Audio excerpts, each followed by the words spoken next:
लड़ाई सत्ताधारियों के खिलाफ है, क्योंकि अक्यूज जो है वो भाजपा के राज्य मंत्री का बेटा है, उसमें जो मुख्य अभियुक्त है पुलकित आर्य। तो उसी वजह से देखिए तमाम दिक्कतें हमें भी झेलनी पड़ती हैं, कभी हम पे फर्जी मुकदमे किए जाते हैं, कभी कुछ होता है, कभी कुछ होता है।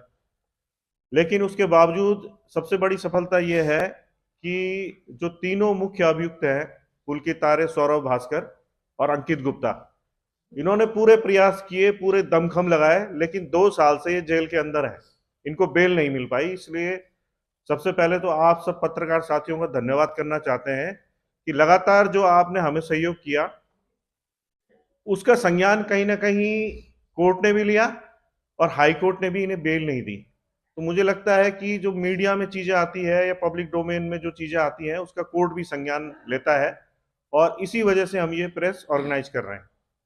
अब पहले तो मैं आपको, अब बाद में आपके जो भी सवाल होंगे उसके मैं उत्तर दूंगा, लेकिन मैं थोड़ा सा स्टेटस बता देता हूं कि केस का स्टेटस क्या है अभी। तो पहले मैं बात करता हूं कि कोटद्वार में जहां केस चल रहा है वहां पे क्या स्थिति है। देखिए, इसमें 97 गवाह बनाए गए थे एसआईटी के द्वारा, और 97 में से 47 गवाह जो है वहां पे बुलाए गए, और उनकी गवाही कंक्लूड हो गई है। और आप बोल रहे होंगे कि पूरे क्यों नहीं बुलाए गए, तो ऐसा जो हमारे वकील हैं उनका ये कहना था कि यही इंपॉर्टेंट है, और जो दोबारा जिनको बुलाना पड़ेगा तो देख लेंगे, लेकिन उनकी बुलाने की जरूरत है नहीं, क्योंकि वो भी यही बात बोलेंगे जो 47 लोग बोल चुके हैं। मतलब जो तथ्य 47 ने देने थे वही 97 ने देने थे, तो वो एक तरह से गवाही कंक्लूड हो गई है। तो उसमें जो लास्ट गवाही चल रही थी वो जो जो जिन्होंने इन्वेस्टिगेशन किए था, जो विवेचक जिसे आप बोलते हैं, आईओ जिसे बोलते हैं, उनकी गवाही चल रही थी। अगस्त में उनकी गवाही कंक्लूड हो गई थी। उसके बाद उनका क्रॉस एग्जामिनेशन चल रहा था, करीब 3 महीने तक उनका क्रॉस एग्जामिनेशन जो हत्यारों के वकील हैं उन्होंने किया। उन्होंने तमाम सवाल उनसे पूछे, और फाइनली अब कोटद्वार कोर्ट में 6 तारीख को अब जो हत्यारे हैं, जो आरोपी हैं, उनके बयान दर्ज होंगे। 313 के जो बयान बोले जाते हैं, एक लास्ट अपॉर्चुनिटी उन्हें दी जाती है कि आपको अपने बारे में कुछ कहना है तो कहिए आप। तो उसके बाद फिर ये समझिए कि कोटद्वार कोर्ट में तो केस लगभग पूरा हो ही गया है, और वहां पे जो भी सजा इनको होनी होगी वो हो जाएगी। लेकिन हमारी चिंता का ये विषय है, और इसे हम पब्लिक डोमेन में भी लाना चाहते हैं, कि इस केस के दौरान सब जगह चर्चा थी कि जो भाजपा की यमकेश्वर की विधायक है रेणु बिष्ट, उन्होंने अंकिता का कमरा जेसीबी से तोड़वाया 23 तारीख को, 23 तारीख की रात को, 23 सितंबर 2022 की रात को तोड़वाया। और जो चार्जशीट थी एसआईटी की, उसमें उन्हें 89 नंबर का गवाह भी बनाया गया था रेणु बिष्ट को। तो हमारी चिंता का विषय यह है कि अभी तक कोर्ट ने रेणु बिष्ट को तलब ही नहीं किया है कि उनसे उनकी बात पूछी जाए कि आपको क्या कहना है। ये बड़ा चिंता का विषय है कि एसआईटी एक और उन्हें गवाह बनाती है, और दूसरी तरफ उन्हें प्रस्तुत भी नहीं किया जाता कोर्ट में। आखिरकार क्यों? क्या उन्हें बचाने का प्रयास किया जा रहा है? हमें तो यही महसूस होता है। दूसरी बात, अभी तक क्या था कि रेणु बिष्ट के खिलाफ हम लोग सब लोग कहते थे, मीडिया में बात चलती थी या पब्लिक डोमेन में बात चलती थी कि इनके खिलाफ कंक्रीट अभी तक कोई गवाही नहीं है। लेकिन अब कोर्ट में एक गवाही भी, जो दीपक वहां पे जेसीबी ऑपरेटर था, उसकी गवाही भी पड़ी है। उसने स्पष्ट रूप से कोर्ट में कहा है, कोटद्वार कोर्ट में, कि भाई रेणु बिष्ट जी ने मुझे बुलाया और स्पेशली डायरेक्शन देके अंकिता का कमरा तोड़वाया। तो हमें जितना लीगल नॉलेज है उसके हिसाब से ये धारा जो 201 होती है आईपीसी की, अब तो भारतीय दंड संहिता है लेकिन ये मुकदमा पुराना है, तो 201 की वो आरोपी बनी, साक्ष्य मिटाने की आरोपी बनी रेणु बिष्ट। तो कोर्ट को उन्हें 201 का आरोपी बनाना चाहिए था रेणु बिष्ट को, और उनके खिलाफ भी मुकदमा वहां चलना चाहिए था। तो एक और तो ये कोटद्वार कोर्ट में केस कंक्लूड हो रहा है, लेकिन हमें ये लग रहा है कि जो भी इसमें कारण रहे हो, कहीं ना कहीं जो भी सरकार की मंशा हो, क्योंकि एसआईटी तो देखिए, पुलिस तो सरकार के इशारों पर ही काम करती है, कहीं ना कहीं रेणु बिष्ट को बचाने का पूरा प्रयास किया जा रहा है। हालांकि अभी हमारे पास एक ऑप्शन है कि सीआरपीसी में एक 319 सेक्शन होता है, उसमें हम इस तरह की कोई बात होती है कि किसी को आरोपी बनाया जाना चाहिए, तो उसके खिलाफ हम जो है एक एप्लीकेशन कोटद्वार कोर्ट में मूव कर सकते हैं। तो हमारा ये विकल्प बचा हुआ है, लेकिन हम इसे पब्लिक डोमेन में लाना चाहते हैं, जनता के बीच में लाना चाहते हैं कि हमारी ओर से कोई कमी नहीं है। गवाहों ने अपनी गवाही भी दे दी है, उसके बावजूद जो साक्ष्य मिटाने की धारा 201 जो आईपीसी की धारा होती है, उसकी जो आरोपी हैं यमकेश्वर की विधायक रेणु बिष्ट, उनको इस केस में बचाया जा रहा है।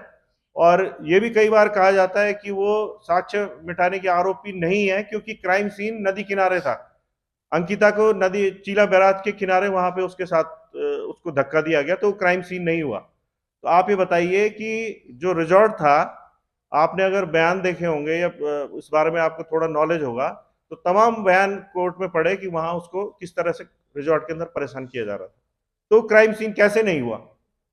अगर पुलकित आर्य उसको कमरे में बंद करके रखता है दिन भर, और वो बचाओ बचाओ चिल्लाती है, लास्ट में उसकी लास्ट कॉल में वो कहती है कि मेरा बैग ऊपर सड़क तक छोड़ाओ, तो क्या उसके साथ तो अपराध नहीं हो रहा था? तो हमारे हिसाब से वो भी क्राइम सीन था, और उसके लिए जो है 201 की जो आरोपी है रेणु बिष्ट को बनाया जाना चाहिए था। यह हमारा चिंता का विषय है कि हम जुडिशियरी पर कोई सवाल नहीं उठा रहे हैं, लेकिन एसआईटी ने किस तरह से केस को कोर्ट के सम्मुख रखा है, ये एक बड़ा सवाल है। और ये बड़ा सवाल सरकार के ऊपर भी है कि एक तरह से भारतीय जनता पार्टी की सरकार जो ये कहती है कि हम बहुत ईमानदारी से काम करते हैं, अपनी विधायक को बचाने के लिए हमें लगता है कि एसआईटी को कहा गया है स्पष्ट रूप से कि आप इन्हें जो है 201 का मुजरिम मत बनाइए, इनको इनकी गवाही भी तलब मत करिए।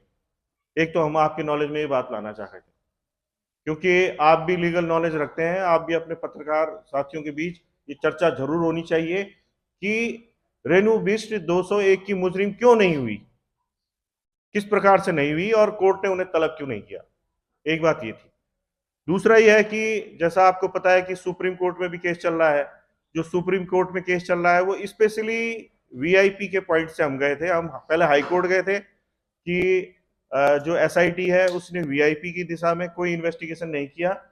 वीआईपी की जांच होनी चाहिए, क्योंकि हमें लगता है कि केस केवल इतना नहीं है कि इन 3 लोगों ने उसे मार डाला है। किसी के नाम को छुपाने के लिए, किसी वीआईपी को बचाने के लिए, उसको उसका मुंह बंद करने के लिए, क्योंकि वो कह रही थी कि मैं बाहर जाके इनको एक्सपोज करूंगी, इन्होंने उसे मार डाला। तो वीआईपी की दिशा में भी एसआईटी ने कोई इन्वेस्टिगेशन नहीं किया।